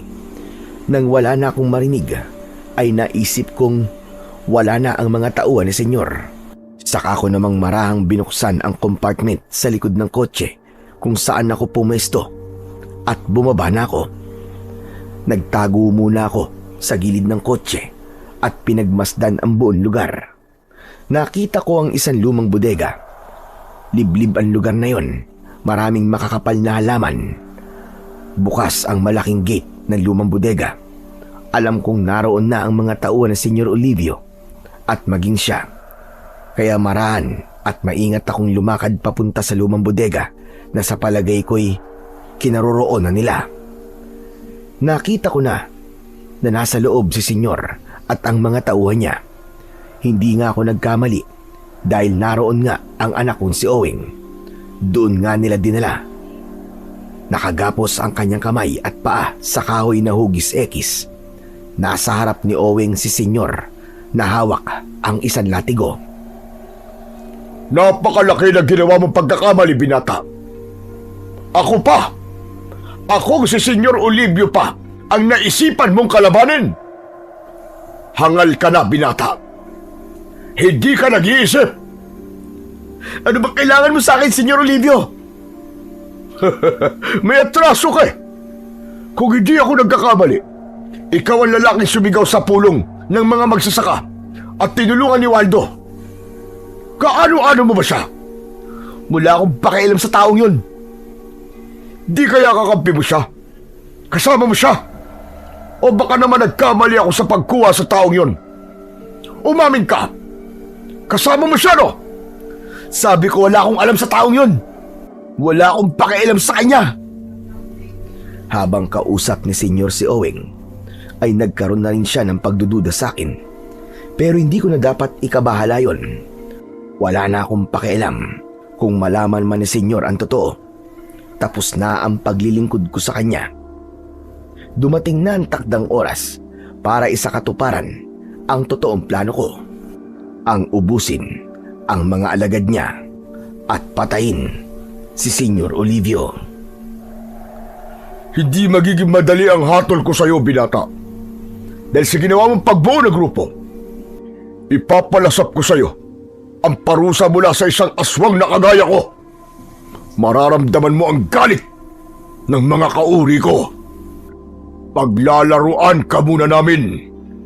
At sa kanya ako gagawin pagkain. Ungas!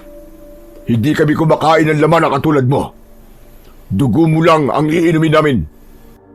Ang katawan mo ay ang mga alaga namin na magpipiesta. Tutal, wala na akong magagawa pa. Sige na, patayin niyo na ako. Pero mapatayin niyo man ako. Tsak na may titindig muli para ipagpatuloy ang akin na simulan. Hindi sila titigil hanggat hindi ka napapabagsak, Senyor Olivio. Tandaan mo yan. Magbabayad ka sa lahat ng kalupitang ginawa mo. Ang dami mo sinasabi. Ngayon, lasapin mo ang galit ng mga nilalang na nasa harapan mo. Nakita kong kinaladkad si Owing at pilit siyang pinatakbo sa loob ng malaking bodega. Takot na takot siya, lalo na nang isa-isang umikot sa kanya ang mga tauhan ni Senyor. Kasunod nun ay ang pagbabago ng kanilang mga anyo. Maging si Senyor Olivio ay naging isa na ring nakakatakot na halimaw. Kakaiba ang trip ng mga aswang na yon. Ginawa nilang laruan ang anak ko. Pinagpasapasahan nilang takutin at saktan. Awa ang nararamdaman ko ng pagkakataong yon. Parang dinudurog ang puso ko bilang isang ama. Hanggang sa hinayaan nilang makalabas ng bodega si Owing. Pinatakbo sa malawak na madamong lugar upang ipagpatuloy ang kanilang paglalaro. Dahil sa pagiging abala nila, walang nakapansin sa akin. Pagkakataon ko na yon para isahan ang mga aswang na nagpahirap kay Owing. Maigpit kong hinawakan ng baril galing kay Senyor. Ngayon ay hindi na pangkaraniwang bala ang inilagay ko ron, kundi balang pilak na galing din kay Senyor Olivio. Ang sandatang bigay niya ang tatapos sa kanya, maging sa mga tauhan niyang aswang. Isang tauhan niya ang pinaputukan ko at bumulagta kaagad. Ang malakas na putok ng baril ay naging hudyat para magulat at mataranta ang Senyor, maging ang iba pang mga aswang. Ano nangyayari? Bakit may bumaril sa kasama natin? Merong ibang nakakaalam ng lugar na to. May kalaban na narito. Hanapin siya! Nagkanya-kanya sila ng hanap, subalit nahirapan silang hanapin ako. Nagawa ko namang isa-isaing paputukan ang mga nakita kong aswang. Ilan lang ang tauhan na kasama ni Senyor at isa-isa na silang bumulagta hanggang si Senyor na lamang ang natira. Samantalang hindi ko makita si Owing kung nasa na ito at kung saan nagtatago. Huwag kang duwag! Kung sino ka man, harapin mo ako! Magtuos tayong dalawa! Tila hinahamon ako ni Senyor Olivio. Akala yata niya ay malilinyang niya ako. Kaya mula sa mayabong na halaman na kinaroroonan ko, ay inasinta ko ang aswang na si Senyor Olivio. Kinalabit ko ang gatilyo ng baril at tinamaan siya sa kanyang dibdib. Loko! Sapul ka ngayon, hayop ka! Tignan ko lang ang yabang mo! Kaya lamang, nanatiling nakatayo si Senyor. Ang bala na tumama sa kanyang katawan ay dinukot lang niya gamit ang kanyang matulis na kuko. Pagkatapos ay naghilom man sugat sa kanyang katawan. Saka pinitik niya ang bala at bumagsak sa lupa. Mukhang hindi nga siya nagyayabang, kundi totoong hindi ang bala ng baril na hawak ko ang papatay sa kanya. Nagdulot yun sa akin ng pagkabahala. Paano ko papatayin ng aswang kung hindi niya iniinda ang armas ko? Naramdaman niya ang kinaroroonan ko dahil sa paggalaw ng mga halaman. Lumundag siya papunta sa akin, kaya ganun na lang ang pagkagulat niya nang makita niya ako. Ikaw? Ikaw ang tumapos sa mga tauhan ko at planong pumatay sa akin? Oh, dahil hindi dapat binubuhay ang katulad mong demonyo. Hindi pala dapat kita pinagkatiwalaan dahil traidor ka pala.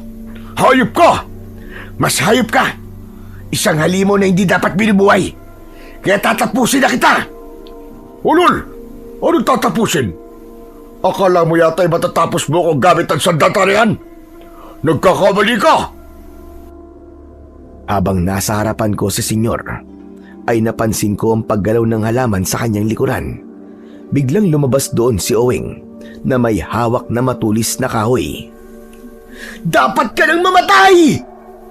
Nagwala ang halimaw sa ginawa ni Owing. Subalit bigla itong bumaling pagtalikod para harapin si Owing. Handa siyang tapusin ang binata. Sinunggaban ni Senyor Olivio ang leeg ni Owing. Maigpit ang pagkakahawak niya at nakita kong kinakapos na ng hininga ang anak ko. Ayaw mo talaga akong tigilan, ha? Bitiwan mo siya, senyor! Huwag mo siya saktan! Hindi ko lang siya sasaktan, kundi tatapusin ko na siya! Ako na lang ang patayin mo, senyor! Huwag siya! Uunahin ko na muna siya at isusunod kita! Naging maigpit pa ang pagkakasakal ni Senyor kay Owing. Kasunod ang pagkagat nito sa leeg para ganap na itong tapusin. Hindi pwedeng wala akong gawin. Kaya lamang, hindi tinatablan ng bala ng gamit kong armas ang aswang. Pero ikinasa ko pa rin ang hawak kong baril at inasinta si Senyor Olivio. Saka ko pinaulan ng bala. Nabitiwan niya si Owing at bumagsak sa lupa. Nang mabitiwan niya ang anak ko, ay humarap sa akin ang aswang at habang binabaril ko siya, ay lumakad papalapit sa akin. Hindi niya iniinda ang mga bala ng baril na bumabaon sa kanyang katawan. Hanggang sa pagkataranta ko, ay may mga bala na tumama sa kanyang ulo. Napahinto siya sa paglalakad. Nakita kong nanghina ang aswang nang tamaan sa kanyang ulo. Umagos ang dugo at kumalat sa kanyang muka. Saglit pa ay napaluhod na siya at nanghihina ito hanggang sa tuluyang tumimbuwang. Saka ko lang naintindihan na sa ulo pala ang kahinaan ng aswang na yon. Inubos ko na natitirang bala sa kanyang ulo. Halos magkanda butas-butas yun sa tama ng bala. Dumako ang atensyon ko kay Owing. Puro dugo ang katawan at may malaking sugat sa kanyang leg. Hindi ko alam ang aking gagawin ng pagkakataong yun. Paano ko ba siya tutulungan? Lumuhod ako sa kanyang harapan dahil nais kong yakapin ang anak ko habang tumutulo ang aking mga luha. Owing anak, lumaban ka. Hindi ka mamamatay. Magkakasama pa tayo. Huwag kang susuko, anak. Lumaban ka! Habang nasa bisig ko ang nahihirapan kong anak, ay napansin ko ang itim na telang pulseras na ibinigay sa akin ni Lolo Nestor. Inalis ko yon at inilipat sa braso ni Owing.